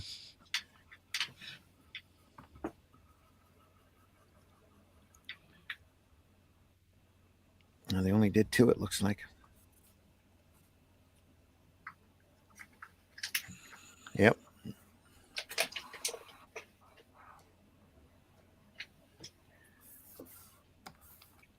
Just says 2000 AD as the publisher. So, yeah. Rebellion must have kicked it back out. There's a complete Halo Jones hardcover. Paperback and hardcover. Come out in 2002. So it's seen a lot of printings. That's only 192 pages. That's printed by Titan.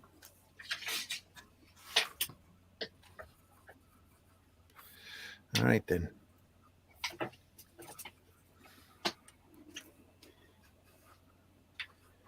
And she's at the bar listening to music, and that's how it ends. with Radish Head. With the Radish Head. Oh, Radish was remembered. There you go. There you go. Hey. In memoriam. What is that? Grief. Griff. Glump. Gloop. What? Glump. Just a G. Yep. Oh, grief. Glump. Gloop. Yep. You know, something I've always noticed about 2000 AD artists, they always draw great boots with big feet. They always have big feet and great boots. Yeah. If you look at Dredd, whoever's drawing him, he's always got massive feet. Yeah. But there was a bit of a trope, sort of late 80s, early 90s. You think Big about boots. things like Deadline, the Gorillas, you know, that Even sort of Jim styling. Lee and Batman. Yeah. Another one would be the future. Yeah, well, Jim scene Lee's got very in, thick Bill and ankles. Ted. Do you remember that? Say what, Whiskey? The future scene in Bill and Ted, where the future, they're all from the future. Yeah. And they're looking back at the past. Everybody's got these like gigantic boots on. Moon boots were big back then. Yeah. Like big pants were also big back parachute pants. Well, you know what that means. Anyway. Yeah. I like this guy. especially his Robo Hunter. It's a shout out. HR is telling Gerald, shout out when you release it. Nice. His work is great in color. There we are. Especially his Robo Hunter. I haven't seen his Robo Hunter much in color. The style of mouse is stellar.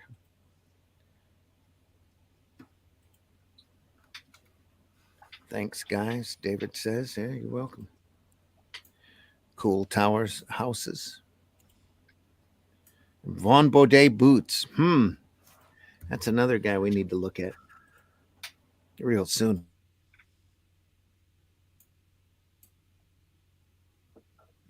Probably would have to go through and strategically censor most of that stuff since all of his girls were pretty much topless. So, Vaughn Baudet. You guys ever seen much Vaughn Baudet? No. Cheech Wizard? Yeah. So, some classic stuff. You should get some Serpieri up, but you get shut down. Yeah. Serpieri is absolutely crazy. Yeah. I've got a great comic adaptation of the story of O, but I don't dare show it on camera. Well, if you think about what we came across with Bellamy and Garth, that's tame. Yeah, very much so. Yep. We've been looking at Halo Jones Book 2, folks, the great Ian Gibson. R.I.P. Alan Moore. Writing. Suppose you could do those episodes with the more risque kind of stuff as content and just stick it on Arrow. We could throw a warning in front of it, but we probably would, depending upon how much nudity is in there, we'd still get slammed by YouTube. Well, no, I was Yeah, saying they just just tell you to take it down. don't You'd do have to move it over to live. Rumble.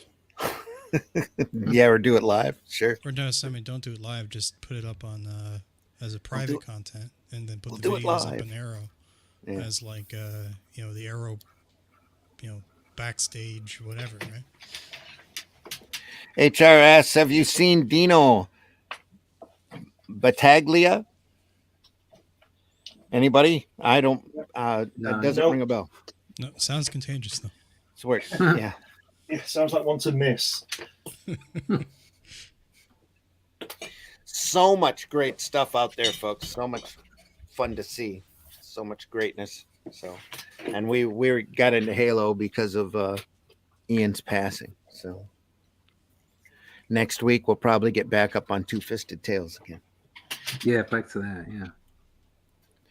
Italian Master. No, can't say that I've heard of him, but I probably have seen his work.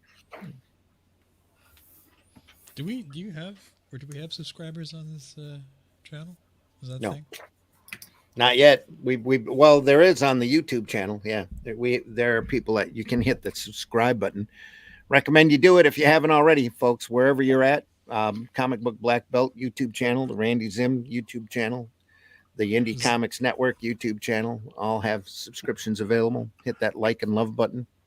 'Cause there's a couple of YouTubers that do that kind of stuff where they do their YouTube shows and their live shows or whatever, which I'll say for work, and then they do subscriber only content where the gloves are off and it's not safe for work. Gerald Lang says, have you ever read the Moon Knight backup stories in the Hulk mag from the 70s by Early Sinkovich?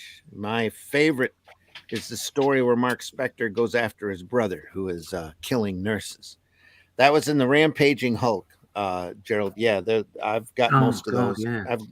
I've got the essentials of Moon Knight that has all that in it. That They had. we'll get a around. few We'll get around to looking at spectacular eventually. covers, didn't they? Yeah. They had a few spectacular covers. That Rampaging Hulk magazine. Yeah. So a lot of that they did a separate essentials on the Rampaging Hulk stories in that too, where they collected them. Yeah. It's a lot of fun. Some of because those it takes place back during the Golden Age.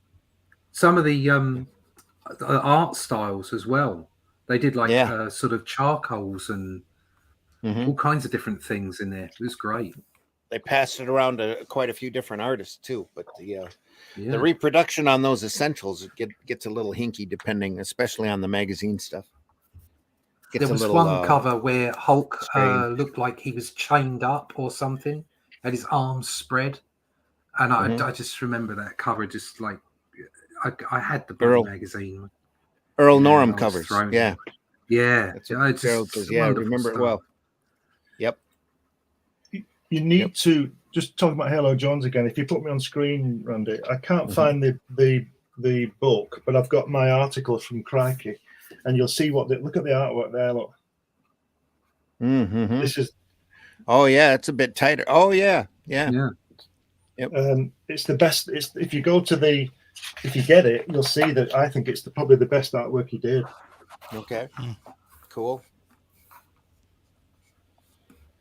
Yeah, I don't see a third book listed by Titan, or at least not available from anybody that has an Amazon store. So Mine must be worth something then, unless I'm from a goes to different invite. dimension.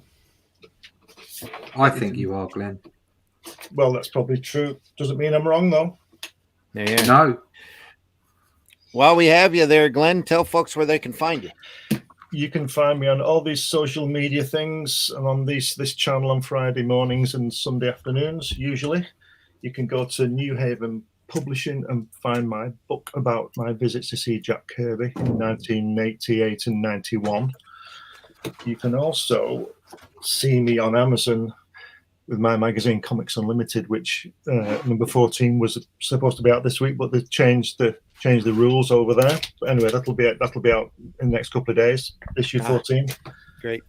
And if you go to fundmycomic.com, you could be able to pick up this 100-page annotated book about my character Hatch, which just shows lots of unpublished artwork and takes you through the development of the character. And go to Amazon. I've got 11 books on there, science fiction, all different kinds of things. So check it out and Google my name and you'll find my stuff. Cool. Yeah. Google. Whiskey, tell folks where they can find you. Sure, you can find me at the old X there. Just type that there into Google, Bayonet Ricochet, or Ricochet, and something will come up. I do a lot of, you can see that there on my page. I do a lot of 3D modeling, action figures, miniatures. I got a tabletop game in development called Bannersteed and Lance. Here's some of the miniatures here. It's a medieval fantasy game about jousting and different modules to it. Classic tabletop war game, and then jousting narrative stories and things like that. In addition to that, I'm working on a comic book set in the same universe with these characters here. Penciled and inked by Renzo Rodriguez. A story about necromancers. Whereas the Bannersteed and Lance stuff is set in a more romanticized medieval fantasy kind of setting, and more about chivalry and honor and stuff like that. The comic is set in the future of that same universe, and it's more about the flip side of that, where an evil empire is conquering the land. So you can check that out, and just send me a message if you ever need something made. Over there on the X. David says, "Wow, yep." Russ, tell folks how they can find you. Look at that. There we are. Find me with the navigator. He's swimming with the dolphins. I'm swimming with the dolphins right now. They're just cavorting and playing. You can find me at russleach.com. I'll just start my camera. So you can find me at russleach.com. Here's a. I've decided it is going to be tint. So we're gonna put on some tint, not tits, tint. Tint. We're gonna tint it. So I'm going to put some grey tone on because I just want to accentuate, just simple grey tone, just to accentuate it. So just a jewel there, and that's what I'm going to be doing.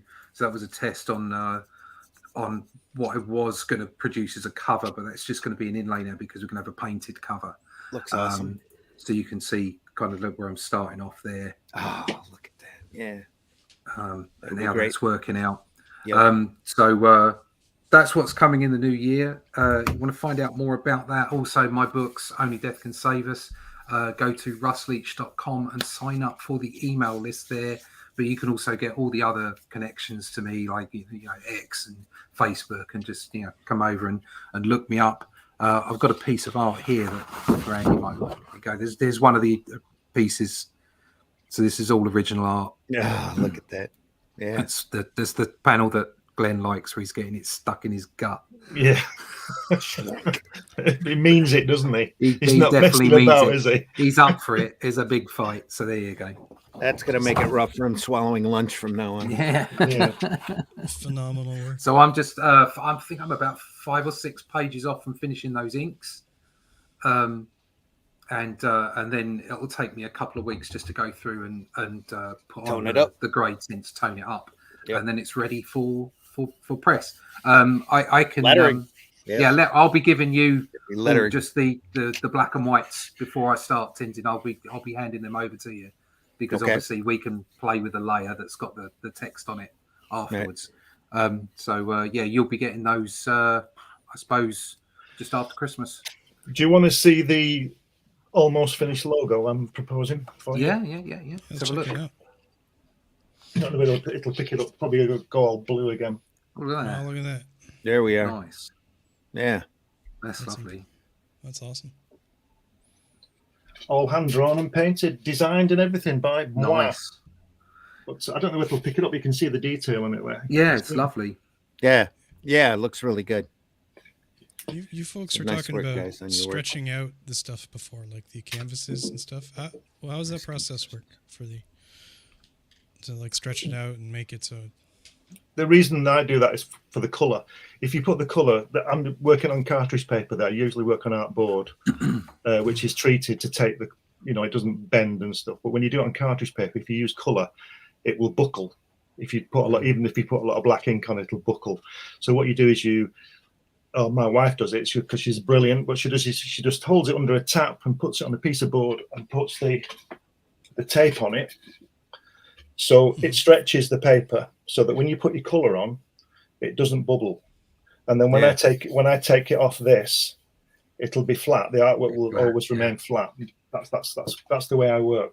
Because I do a lot of work in color. So I haven't stretched paper since I was at college. It's great. It's isn't a it? long time. It's just brilliant. Yeah, I used to have a board that I stretched paper on. Yeah. What are you saying, Whiskey? Similar to stretching a canvas. Oh, yeah, well, the same way. Principle thing, yeah. But I use a lot of artboard, and that's obviously built for color work, so it's very thick and nice to work on for me. But when, like I say, you just get the cartridge paper and stretch it. Nothing like working on illustration board. I haven't done it in years. Oh, you should. Yeah, you saw the pile I bought a couple of years ago. I'm there forever. Yep. Well, that's good for inking as well, right? Oh yeah. Yep. Cool. Folks, I've been your host, Randy Zimmerman. You can find my work over at aerocomics.store, where you can find such titles as Herobot Zero, which is a character I created and drew most of this issues by me. It's a 3-foot-tall giant robot as he fights large menaces in the city, as long as he can do it on the clock and get time and a half for overtime. Also available over there are books like Paragon, which is a superhero story, kind of my version of Superman, with a great twist ending to it. Don't tell anybody the ending. Just have them pick up the book and read it. Really proud of this story as well. Artwork here by J.R. Harris. Also over there, you'll find Calico, which is a high fantasy book that I've done that you'll see a lot more of, hopefully in the new year. The Talking Cat, elf that likes to collect things, Amazon centaur warrior, and a very chauvinistic barbarian fairy as they go through with the wise old wizard here to try to put their world back together again. And soon, real soon, hopefully right around the new year or so, The Fool will be available over at the aerocomics.store as well. It's like a rodeo clown that fights street crime. Anybody he ties up for the cops, he takes a section of their clothing and incorporates it into his action duds. And the police just want to get this crazy guy off the streets before he hurts somebody or himself.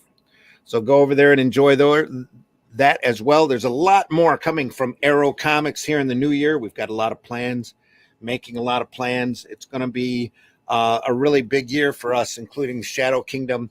We're picking up new books all the time and a great quality product. We're really dedicated to bringing as best quality entertainment as we can to folks, and because that's what we love doing. Speaking of what we love doing, next Friday morning, 5 a.m., we're going to get back into Two Fisted Tales. Not One Fisted Tales, Two Fisted Tales. Harvey Kurtzman. The great EC title. Yep. A lot of great folks to take a look at. A lot of just classic. Jack Davis is in there. John Severin is in there. Alex Toth is there as well. This Sunday on the Sunday Funnies, I have no real idea what we're going to do, but I'm really leaning towards looking at a series of Will Eisner spirit stories that are all Christmas themed. Nice. The Christmas spirit. Yes. We'll take a look at those just in time for Christmas Eve. So, and we will be there Sunday morning at 9 a.m. Indie Comics Network, Randy Zim channel, and Comic Book Black Belt channel over on YouTube. And if you haven't watched those, they're just like this. They're a lot of fun. We pull out a lot of great fun stuff and take a look at it. We do this because we love it. This is the stuff that inspires us and keeps us going. And there's so many great creators out there. It's so much great stuff to take a look at. I can't recommend our shows to you enough, especially if you're in this business. You want to see some great things, maybe a lot of stuff you've never seen before. Go over there and enjoy us archived over on those YouTube channels. So can I just show you what I'm going to be working on over the weekend? Sure. You've just seen this, but I'm going to be working on that over the weekend, coloring that. Oh, right. There you go. Yeah. Right. And sweet. You get this this wonderful effect of the ink has run. I don't know whether you can see it, but I'll do something with it. You can work that. You can work that out. Yeah, I'm just looking forward to seeing the cover number one. Right. Well, I'll be working on that. That's the one I want to see because I'm really keen on that. Okay. Well, I'll tell you what I'll do then. I won't colour that one. I'll start the other one. Start the other one because we're gonna have a production chat after we finish. Okay. Yeah. Just to shore some things up. If you get the latest issue of Comics Unlimited that Glenn's going to have available on Amazon here in the next couple days, as soon as Amazon gets it up there and cleared, I got a 6-page story in there of my little angry little monkey named Spank and his my associations with Doctor Who here on the state side. There's some really good articles in there, but a lot of fun. Sorry, Randy. No, you're all right. Go ahead. It's like we were going to do a 60th anniversary, but production times and all that kind of thing, so we didn't do it. So it's only a half Doctor Who issue, but there's some good stuff in there. Like 30th anniversary. And I'm currently working on a short story for the Out of Obscurity anthology collection. If you were able to buy in on that on GoFundMe, I think that had a release date of November, but I'm a little behind. So we'll get that to you probably shortly into the new year. I'm doing another Spank story for that where he talks about what it takes to be a hero. So, and using some public domain characters. And then after that, it's Shadow Kingdom. And getting that done. And then as soon as that's completed, it's the Tales from the Aniverse Omnibus, which I'm really looking forward to.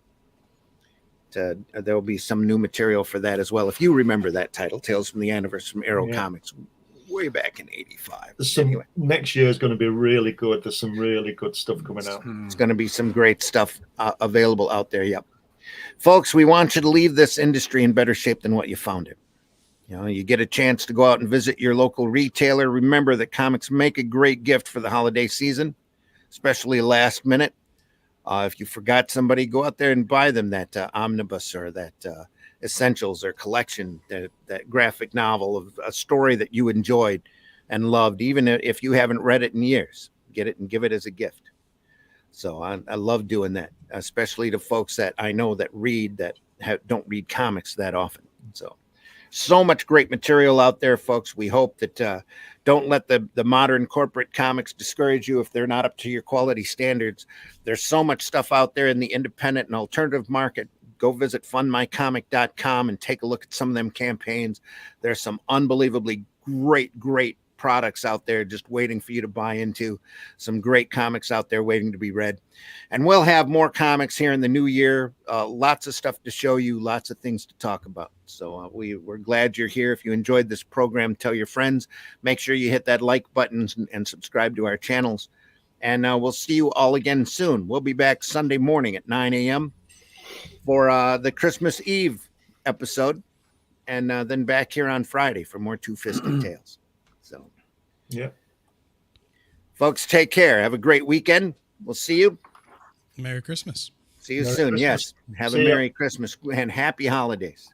That's Vidania. If you look at something and there's nothing there, what's the difference of figuring out what it was in the first place? Taste the biscuit. Taste the goodness of the biscuit. It came! It finally came! The big one.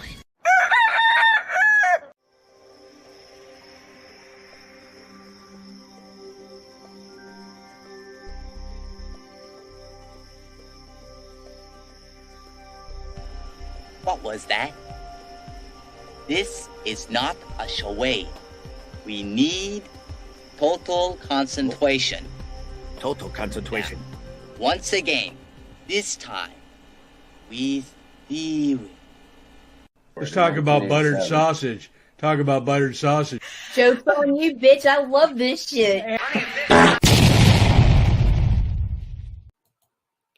The views and opinions expressed within the video content found on the Indie Comics Network are those of the speakers and do not necessarily reflect the views or positions of the Indie Comics Network or its sponsors. Have a question or comment for us to address on the show? Have a topic you want us to talk about? Email us at indiecomicsnetwork@gmail.com. Want your comics to arrive in pristine condition? Head over to GeminiComicSupply.com and save 10% on your next Gemini mailer order or anything in the Gemini Comic Supply store. Use coupon code RAGIN10. That's RAGIN 10. Hey, everybody, we're all gonna get late.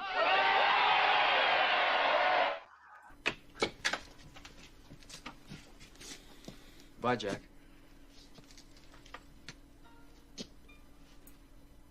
We really shook the pillars of heaven, didn't we, Wayne? No horseshit, Jim. No horseshit.